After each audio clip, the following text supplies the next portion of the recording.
हुआ।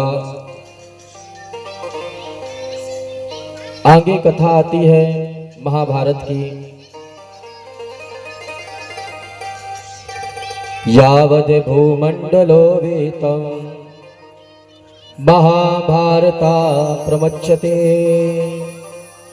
यावत्त्वं विस्तरो श्रेतं तत्र वेतं पुनासिहा। एक बात की बात थी।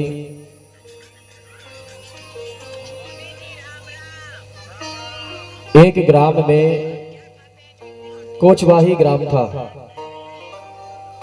नहीं है, वर्तमान की बात है, कुछ ही दिनों की बात है। एक परिवार रहा करता था, पति पत्नी उनके बच्चे। तो वह परिवार का जो व्यक्ति था अपने साथ पत्नियों के साथ बच्चों के साथ बहुत साल तक रहा। मन में सोचने लगे आनंद नहीं आ रहा जीवन में। महात्मा लोगों को देखता कि इनका जीवन कितना अच्छा है। भक्त लोग पहुंचते हैं, प्रणाम करते हैं, आशीर्वाद देते हैं, क्यों ना मैं भी एक किसी महात्मा के पास चल पड़ूं। तो अपना परिवार को त्याग दिया। परिवार को त्यागने के बाद जो है वह एक महात्मा के पास चल पड़ा। महात्मा के पास पहुंचा, महात्मा जी को प्रणाम किया। कहने लगे कि मुझे भी आप जो है अपना शिष्य बनाइए। महात्मा ने कहा कहां से आए हो? अपना परिचय दिया कि कोचवाही ग्राम से मैं आया हूं। जैसे ही परिचय दिया महात्मा ने कहा ठीक है, देखने से तो अच्छे लगते हो, परंतु आपके मन के भाव तो हम नहीं जानते हैं। परंतु हमारे शिष्य बनने के लिए आए हो तो अवश्य हम गुरु दीक्षा देंगे। महात्मा ने एक कंठी जो है उस व्यक्ति को पहना दी। कहने लगे ठीक है, आज से तुम जो है हमारे शिष्य हो। उन्होंने कहा कार्य?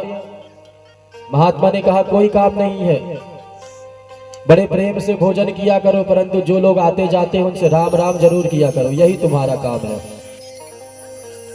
आश्रम में बाकी कोई काम नहीं, सिर्फ राम राम करना ही तुम्हारा काम है। उन्होंने कहा ठीक है। बड़े प्रेम से रहता, दोनों टाइम भोजन करता, सबसे राम राम किया करता। परंतु उस व्यक्ति ने सबसे पहले उस महात्मा के मन को जीत लिया। महात्मा बड़े प्रसन्न हो गए उसके ऊपर। बड़ा सुंदर व्यक्ति है, मेरे मन को भा गया। जैसे ही मन को भा गया ना, तो महात्मा ने एक एक ज्ञान जो है उसे दे दिया, सब कुछ सिखा दिया। सब कुछ सिखाने के बाद कुछ दिन बीत गए। महात्मा कहने लगे देखो अब जो है मेरी अवस्था वृद्ध हो गई है। मुझे भी तुम जैसे व्यक्ति की ही तलाश थी, परंतु आज तक कोई नहीं आया। परंतु जब तुम आ गए हो ना, तो मन को संतोष मुझे मिला। अब जैसे ही मन को संतोष मुझे मिला, तो जितना भी ज्ञान था सब कुछ जो है उस व्यक्ति को उन्होंने धारण करा दिया। और कहने लगे देखो अब सब कुछ तो मैंने तुम्हें दे दिया है, अब यह आश्रम जो है तुम्हें ही चलाना है। अब इस आश्रम में मेरा कोई काम नहीं, ये आश्रम तुम्हें चलाना है। जो भी दुखी आए, जो भी कृपा करना है, सब ज्ञान दे दिया, तुम पूरे संसार का उद्धार करो। मैं तो वन में चल पड़ा और वन में जाकर के भगवान नाम संकीर्तन करूंगा। और सब कुछ त्याग करके सब उस व्यक्ति को दे करके जाने लगे महात्मा वहां से। परंतु वह व्यक्ति कहने लगा महात्मा जी आप कहां जा रहे हैं? महात्मा ने कहा कि मैंने सर्वस्व तुमको दे दिया है, अब वन में जाकर के मैं भगवान नाम संकीर्तन करूंगा, मेरा यहाँ पर कोई काम नहीं है। परंतु जैसे ही ऐसे कहा, वह व्यक्ति कहने लगा देखो महात्मा जी, मैं तो अपने मन को लुभाने के लिए, आपके दर्शन करने के लिए आपके पास आया था। परंतु महात्मा कहने लगे कि तुम तो सब कुछ त्याग करके मेरे पास आए थे। व्यक्ति कहने लगा कि आप तो यही आश्रम में रहो, आप कहां जा रहे हो? मेरे घर में मेरी पत्नी है, मेरे छोटे छोटे बच्चे हैं, उन्हें कौन देखेगा? महात्मा ने कहा, बेटा देखो, आजकल संसार में कोई किसी का नहीं होता।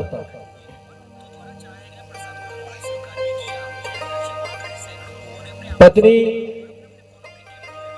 घर तक साथ देगी, लोग शमशान तक साथ देंगे, परंतु जाओगे तो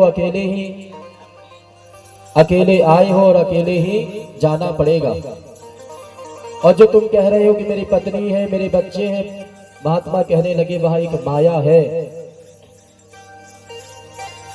क्या तुम नहीं रहोगे तो तुम्हारे परिवार की जीविका नहीं चलेगी? शास्त्र कहते हैं कि किसी के गुजर जाने से किसी का कारोबार नहीं रुकता, किसी का कारोबार नहीं रुकता। पत्नी पति के मरने पर महीने भर का शोक मनाती है,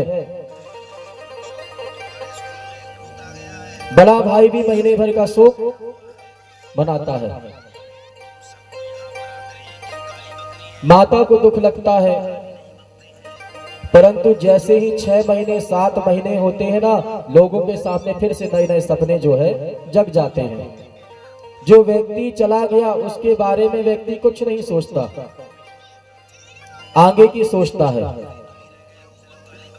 आज का समय तो ऐसा है, यदि पति का जीवन भी समाप्त हो गया तो स्त्रियां जो है दूसरा विवाह करने के लिए तैयार होती हैं, अपनी जीविका चलाने के लिए।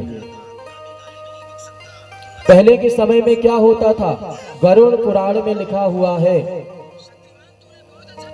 यदि पति की मृत्यु हो गई हो, यदि पत्नी भी अपने देह का त्याग करना चाहती है तो उसके लिए भी एक चिता बनाई जाती है। गरुड़ पुराण में उल्लेख आता है। परंतु यदि पति का जीवन समाप्त हो गया, आज आप अपनी पत्नी से पूछोगे क्यों? पति का तो जीवन समाप्त हो गया, क्या तुम भी पति के साथ विलीन होना चाहती हो? अब आप लोग बताइए, ये प्रश्न महिलाओं के लिए है, पुरुषों के लिए ऐसा कुछ नहीं लिखा गया।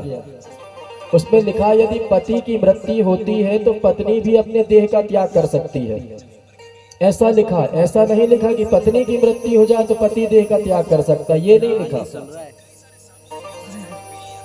परंतु आज के समय में ऐसा समय ही कहा है। व्यक्ति अपने जीवन में एक विवाह क्या 10-10 विवाह कर लेता है। जिसका विवाह हो रहा सम्मेलन से अलग विवाह कर लेगा, एक बार जयमाला सम्मेलन में हो जाएगा, 50,000 वहां मिल गए तो यहां खर्च करके फिर से टेंट लगवा के फिर से दूसरा जयमाला। एक ही पत्नी से ना जाने कितने बार शादी कर लेता है।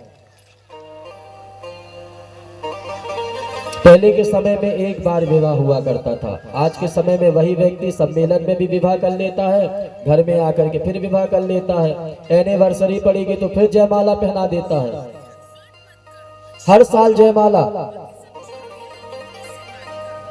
व्यक्ति पाप में स्वयं जा रहा है। जयमाला सिर्फ रामचंद्र जी का हुआ था, स्वयंवर सिर्फ रामचंद्र जी का हुआ था। क्या हम स्वयंवर करने के लायक हैं? स्वयंवर परमात्मा के लिए है। लोगों ने देखा, अरे भगवान ने जयमाला किया, हम भी जयमाला करेंगे। अरे तो भगवान ने तो विष भी तो पिया था, विष भी पी लो। पर्वत भी तो उठाया था, भाई घर का छप्पर ही उठा के देख लो।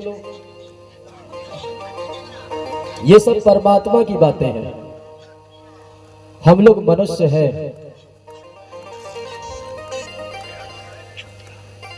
भगवान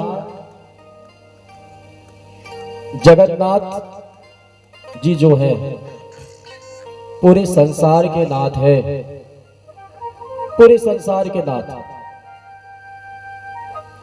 भगवान एक है, बाकी जो उनके गण हैं वो सब संचालन करने वाले हैं, परंतु निर्देश देने वाला व्यक्ति एक ही है। जैसे प्रधानमंत्री जी निर्देश वो करेंगे, बाकी उनके नीचे सभी लोग लगे हुए हैं, ऐसे ही परमात्मा परब्रह्म एक है, बाकी सभी संचालन करने वाले व्यक्ति हैं। व्यक्ति ब्राह्मण क्यों लगाता है? यदि आप लोग पूजन करेंगे, आप लोग संकल्प करेंगे तो परमात्मा देर से स्वीकार करेंगे, परंतु यदि वही कार्य यदि ब्राह्मण के द्वारा हो जाए तो ब्राह्मण संकल्प करा करके आपकी अर्जी जो सामने भगवान के चरणों में पहले से ले जाके रख देता है। ब्राह्मणों की बातों को ब्राह्मण जो है परमात्मा के बहुत प्रिय हैं। नमो ब्रह्मण्य देवाय गो ब्राह्मण्य हिताय च जगद्धिताय कृष्णाय गोविंदाय नमो नमः।